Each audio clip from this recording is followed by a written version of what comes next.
Hello, everyone, and either welcome or welcome back to the Gender Libertarian Podcast. If you do like this, please rate, comment, and subscribe.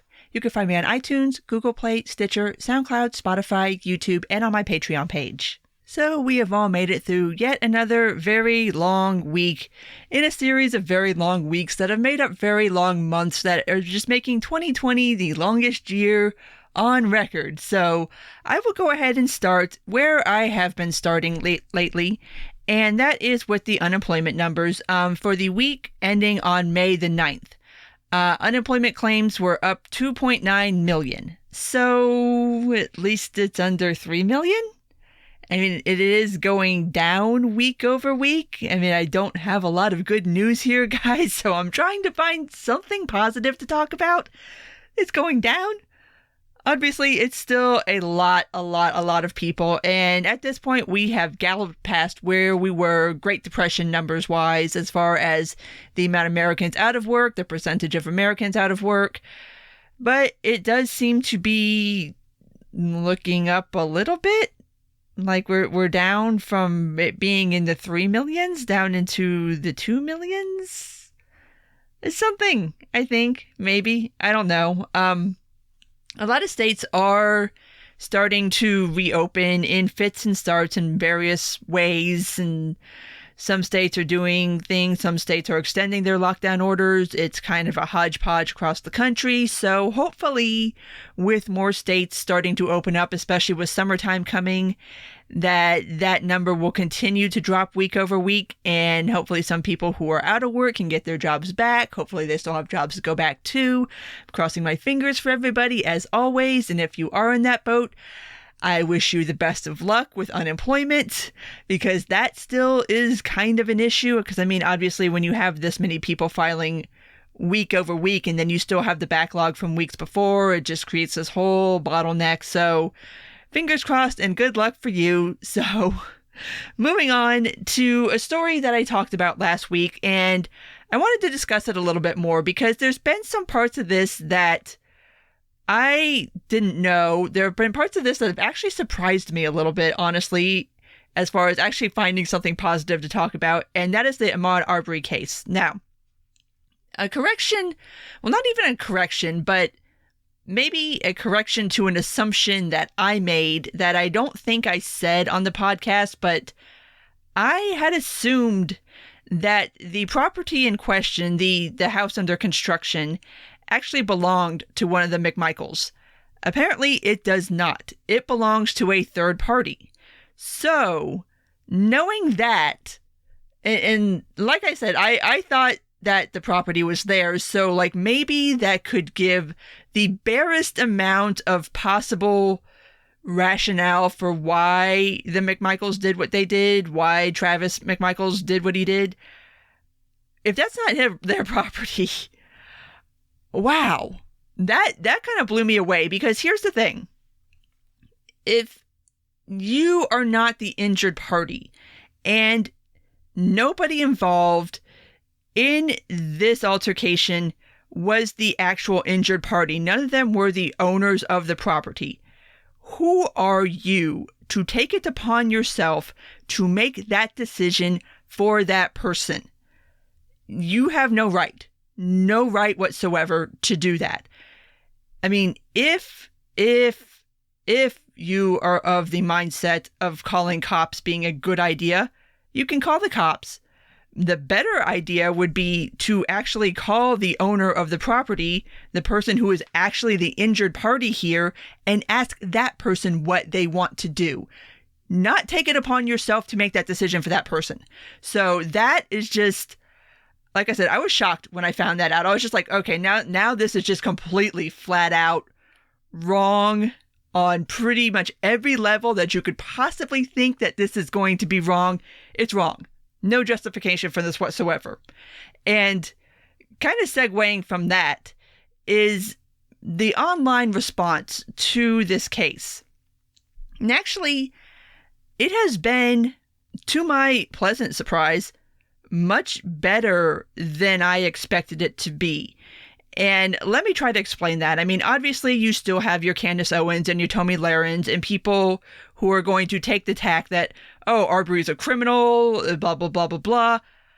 there has been quite the groundswell, even from the righty blue check contrarian dipshit brigade, of people coming out and saying, no, the McMichaels were wrong for what they did. I mean, I'm talking even people like Matt Walsh and Mike Cernovich and Sohab Amari, like that whole section of the right is on board with saying, no, this is wrong. This is not the way you act. This is not the way you behave. They had no right to do what they did.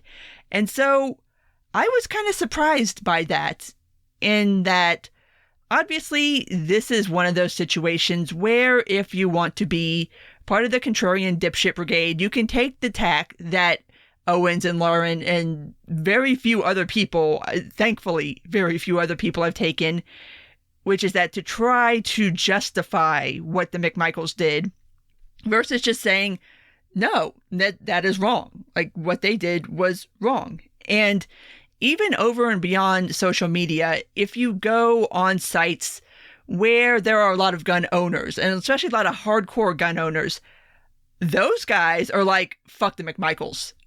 Fuck them.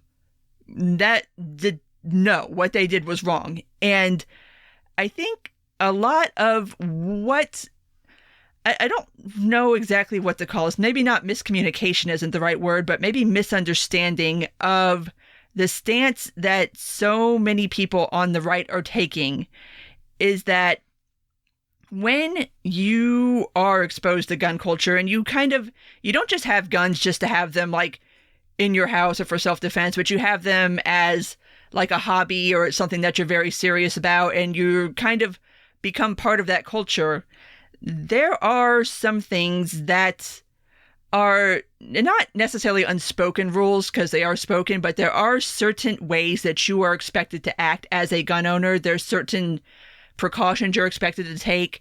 There's certain things that are just not permissible to do in that culture.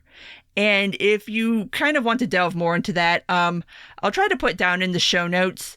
My husband wrote a piece about this for Libertarian Institute, kind of giving some of the examples of people from the right saying that this is just an awful thing. This is not something to be defended.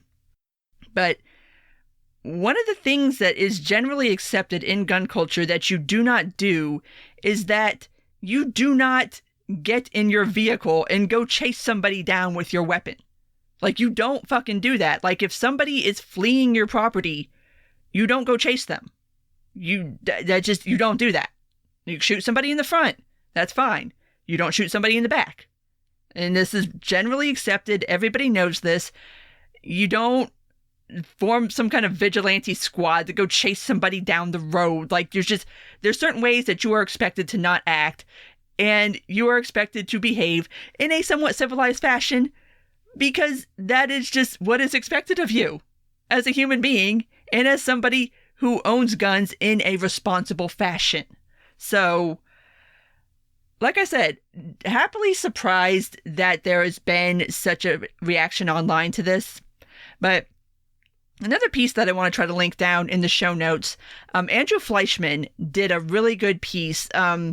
He is part of Lawyer Twitter, but he is also a criminal defense attorney here in Georgia, breaking down some of the arguments that people have tried to make, like, oh, the McMichaels were right for doing what they did because they were trying to make a citizen's arrest, which, no, in the state of Georgia, if you're going to make a citizen's arrest, which is legal, but there's very, very, very specific circumstances that have to warrant that. Basically, you have to have witnessed somebody doing something that you know for a fact is a crime, and it seems like what Arbery did is not a crime.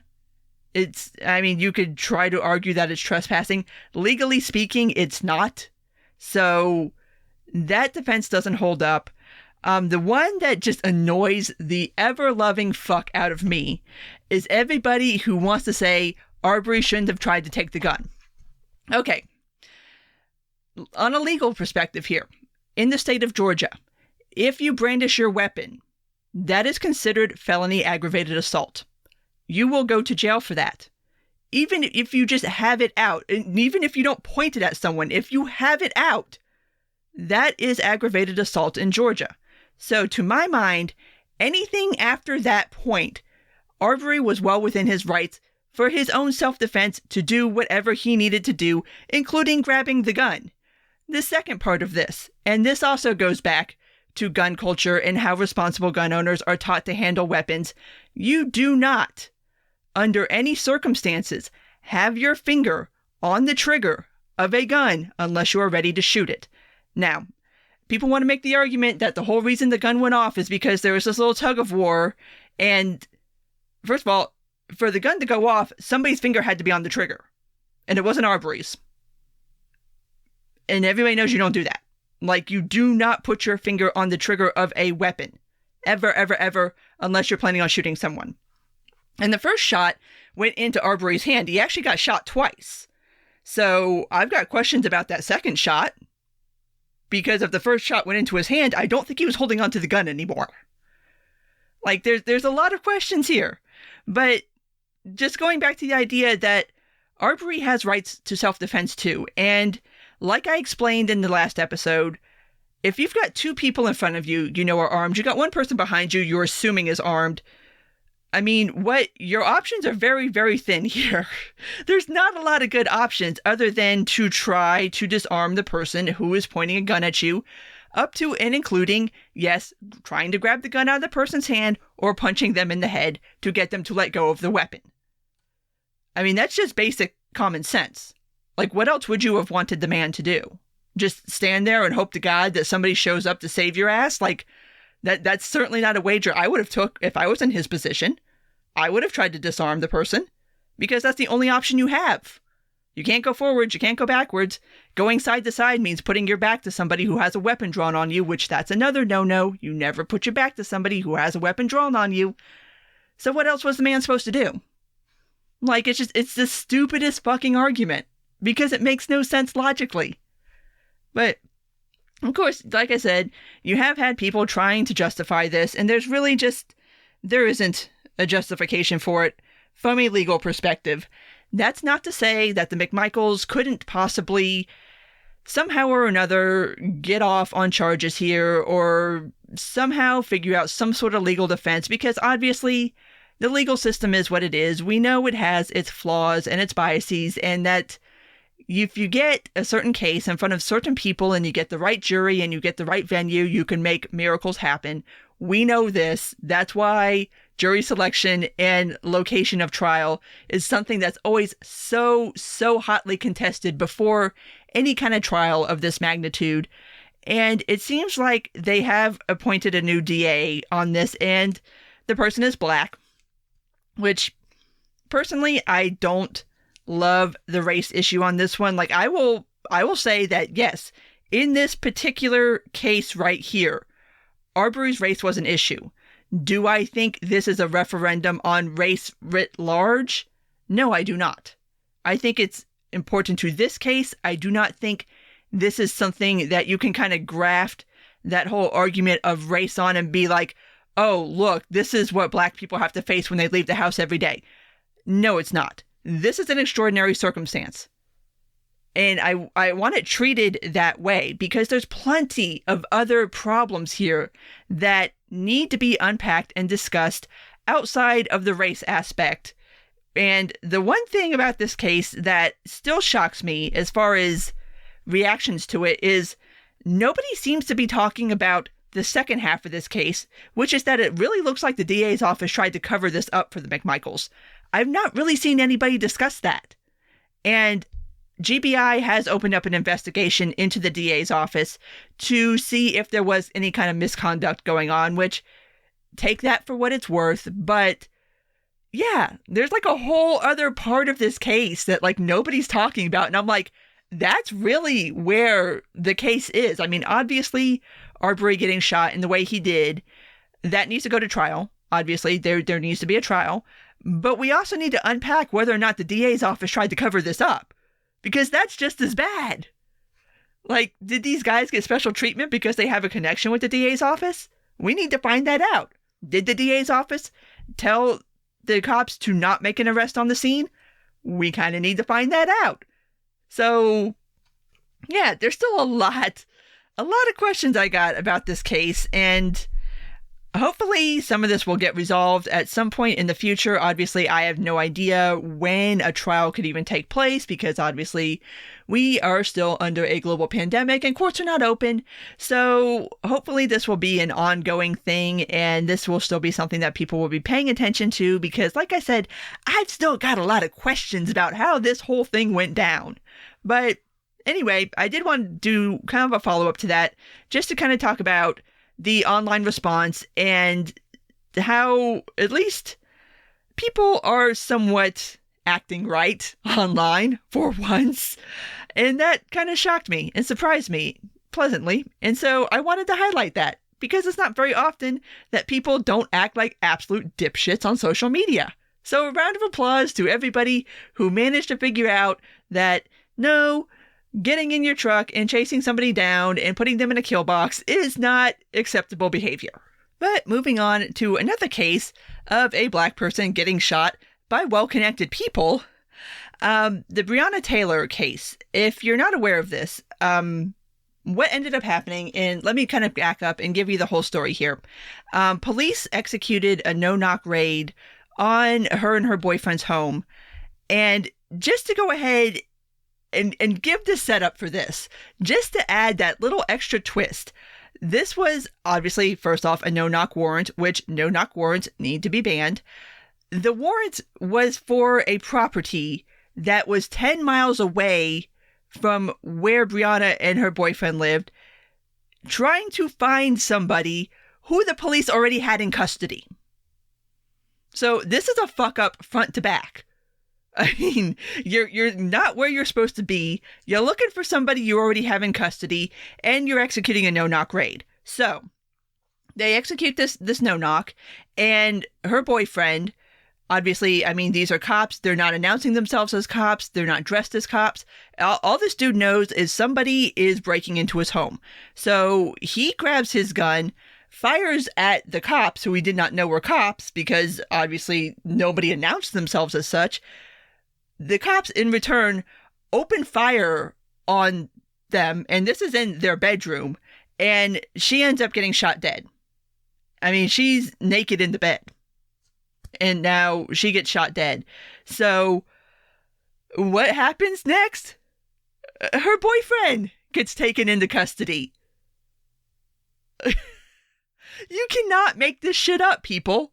This is fucking absurd. So he gets taken into custody for doing what any normal person would do, which is that if you think there's somebody breaking into your house and you have a gun, you open fire on those people because you think they're burglars, not cops executing a no-knock raid looking for somebody who doesn't even live in your house.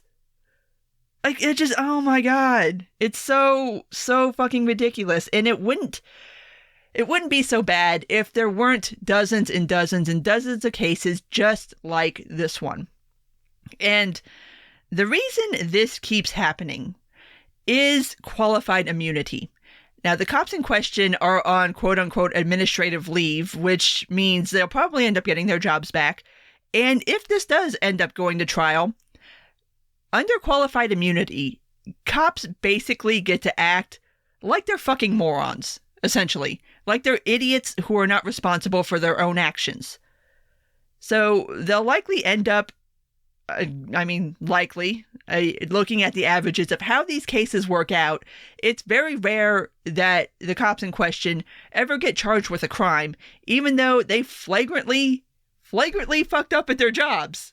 Like, this is, you completely screwed this up, and now an innocent person's dead, and basically, cops, because of qualified immunity, just get to shrug their shoulders and be like, we fucked up, sorry. And the courts are like, oh, well, I mean, shit happens. It's just like, no, this has got to stop. Cops need to start being held accountable when they screw up on the job. This has to start happening. And maybe this will be the case. I don't know. I'm not holding my breath, but it is getting a lot of attention just because of just the inherent screw-ups in this. And now there is a dead woman who was an EMT and seemed to be a generally upstanding human being, and she got killed by cops who had no business being in her damn house. It's just, it's depressing to keep seeing these cases come up, and then to keep seeing them go to trial, and then cops end up getting off on this stuff because they can. Because you can just do whatever the fuck you want if you're a cop, apparently, and you can suck at your job, you can completely screw up, you can get somebody killed, and still somehow not end up in jail. Like, what other job can you do that at? I mean, I guess maybe being the president or being like a senator or a congressperson, but come on, man. Like, this is so ridiculous.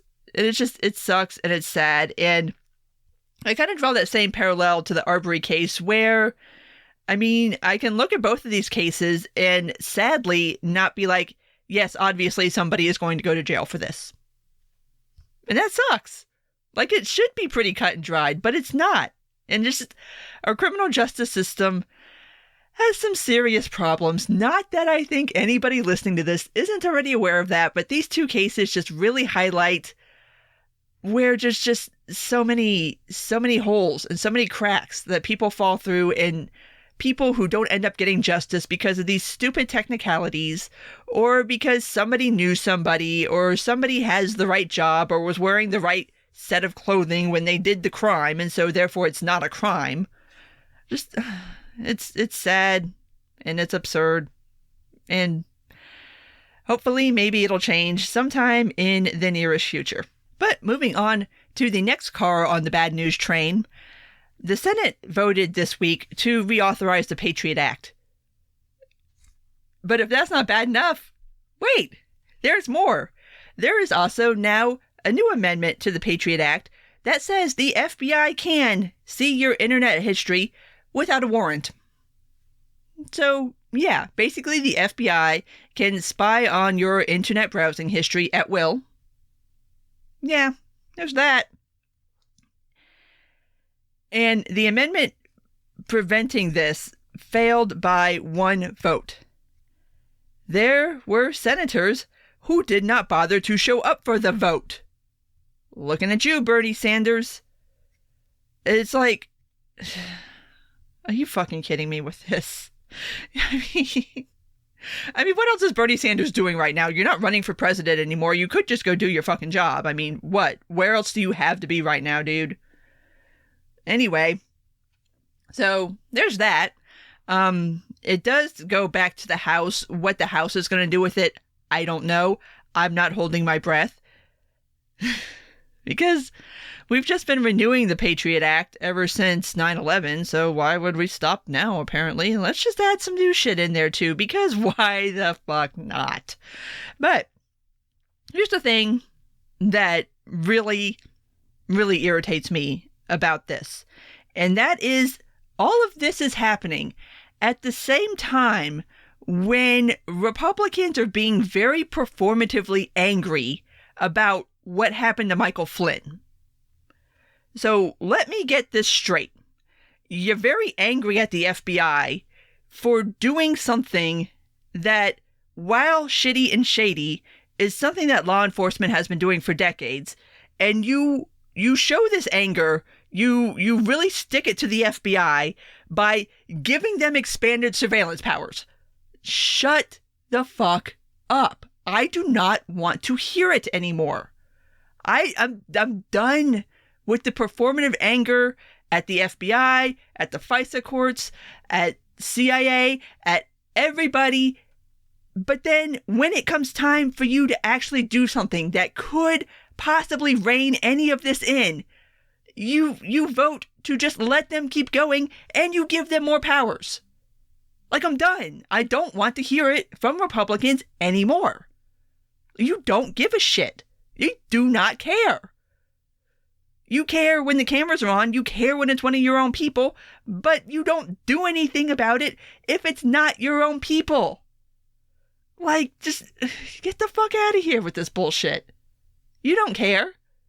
You don't care. Stop pretending. Just stop playing like you're so upset at the FBI because of what they did to Michael Flynn. And clearly not upset enough to actually rein in any FBI power. I mean, clearly not upset enough to stick it to the FBI by telling them, hey, guess what? We're going to make it to where you can't do that anymore. So it's the same way that they got all mad at the FISA court over the Carter Page thing. And it's like, well, this is how the FISA court operates. What do you want to do about it? Apparently, it's let the FISA courts keep doing what they've been doing. So really, how mad are you? I'm just going to assume that you're not really. And lest you think I do not have something for Democrats here too. Democrats. So what you're telling me is that Trump is the worst president to ever exist, that the Trump administration is the most corrupt, asshole, incompetent administration ever. So what do? You turn around and give them more power. What the fuck sense does that make? Again, how mad are you really about this? Because now they have expanded powers. You gave them expanded powers. The people that you think are corrupt, the people that you think are run by Russia. And so you want to give them more power. I can't. Like, it's all such performative bullshit. And every time people get all happy and think, oh, okay, things are going to change, they're angry. No, they're not. Because they're not really angry. I'm not angry enough to do anything.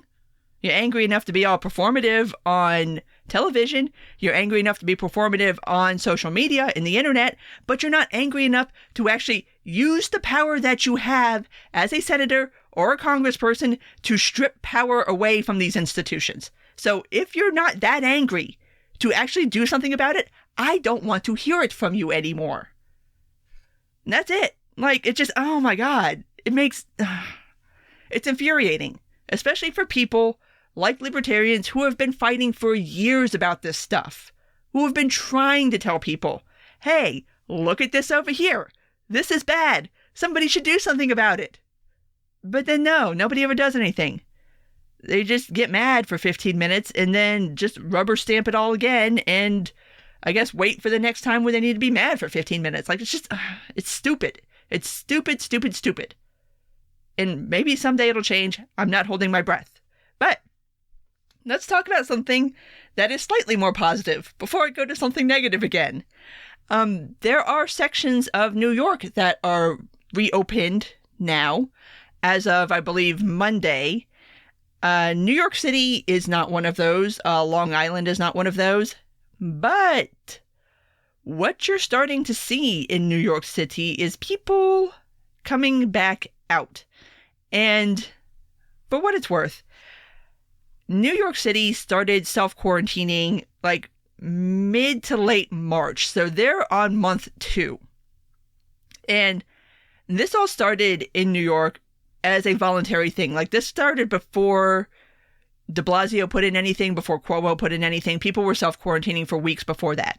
So now the weather is getting nice, which this has always been what was going to be the problem. Like, it's easy to tell people to stay home in March when it's really like, it's nice enough, but it's still kind of chilly outside, not super awesome. April, still same thing. You got rain. It's like not super nice. But now, then you get to May, when spring comes and the weather gets very nice and people want to be outside.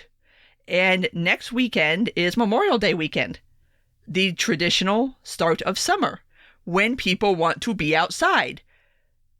Now, this isn't just a New York City problem. This is going to be a nationwide problem, is that you're not going to be able to keep people inside when the weather is nice. People want to go outside. That's kind of the whole point. So how exactly you're going to control this, I don't know. But over this past weekend, you've started seeing a lot of pictures coming out of New York City of people who are just, they're not doing the lockdown anymore. They're leaving the house. They're going to restaurants. They're getting their to-go food. They're getting their to-go booze. They're walking around the streets. I mean, and you're not going to be able to stop that.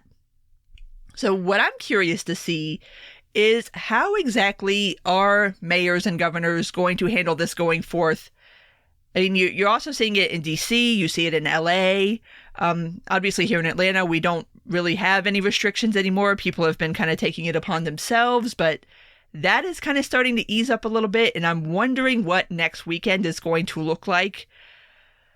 Yeah, I mean, I don't know how you square that circle. So it's one of those things where, especially in New York City, the lockdown was voluntary. The opening up is going to be voluntary. And people are just going to decide, well, you know what? I don't want to do this anymore, so I'm not going to. And so, again, it'll be real interesting to see next weekend, being Memorial Day weekend, what kind of pictures and what kind of sorts of situations we see starting to spring up around the country. Because, like I said, it's the unofficial start of summer. Some people consider it the official start of summer. People are going to want to go outside. And that's just the long and short of it. You're not going to be able to keep people inside all summer. It was easier to do when the weather sucked, but now the weather doesn't suck and people want to go outside. So that'll be interesting. Like, I want to go to New York City. I want to go get a drink and go, like, walk around the Upper West Side. That sounds lovely. Like, that sounds like fun. I totally don't blame people for wanting to do that, especially if you've been in self-quarantine for 2 months. Like, you want to go out, you want to see people, you want to go walk around, you want to go breathe. Like, it's totally understandable. So I think the end of the lockdowns is going to come from that very sort of bottom-up sort of solution where people just start doing what they want to do, and then governments are left to figure out what are they going to do about it. So fingers crossed, we shall see over the next couple of weeks what people's reactions are and how people's behaviors change government's behavior. So the last little thing I want to talk about is a sad little bit of news that dropped yesterday on the 16th, and that is that Justin Amash is no longer in the running for the Libertarian nomination for president, and I am very sad. So sad. I was so excited. I was so happy. Like, I'd been waiting for this. And I was like, yes, finally. And he did explain on Twitter that, well, in a tweet thread that I probably should have pulled up to read to you guys, but I mean, all of you know where to find Justin Amash on Twitter. You can go read it for yourself.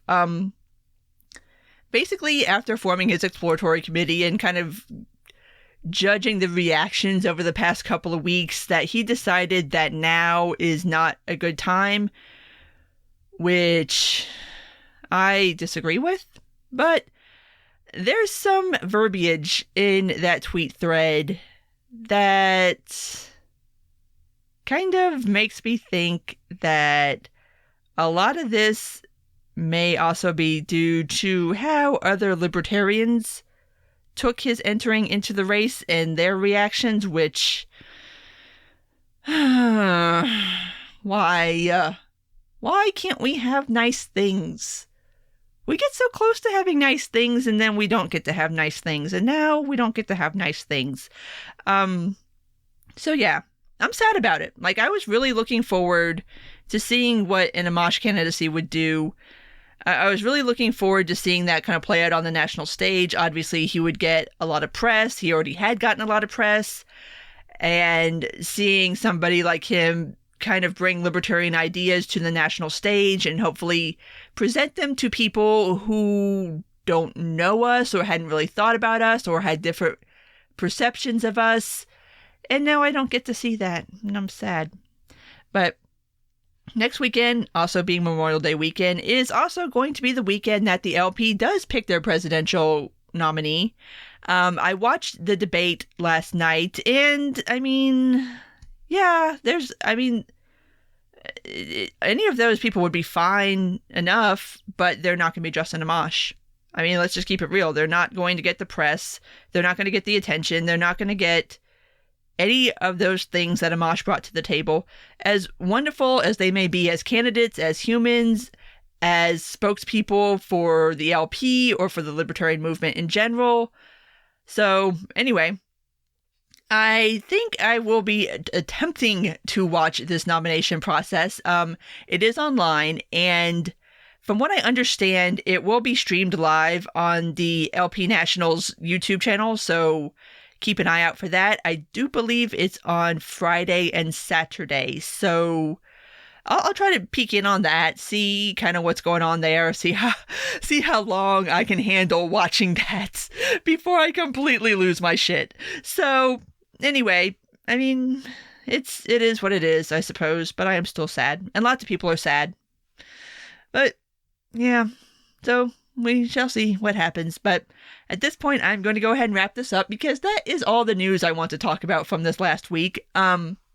Next week, obviously being Memorial Day week, my schedule is going to be a little bit different. So recording-wise, I'm not entirely sure when episodes are going to be coming out, but I will still try to record for you guys. So hopefully you guys will have a lovely Memorial Day weekend. Hopefully you guys have some time off. Hopefully you do things outdoors, whether it's just you want to grill on your patio or have 9 people over your house to keep it under the 10-person threshold, or if you are lucky enough to be someplace where you can go to the beach or to the pool, or just generally do outdoorsy celebration of summer things. So anyway, if you did make it this far, thank you for listening. And if you do like this, please rate, comment, and subscribe. You can find me on iTunes, Google Play, Stitcher, SoundCloud, Spotify, and YouTube. Take care, and until next time.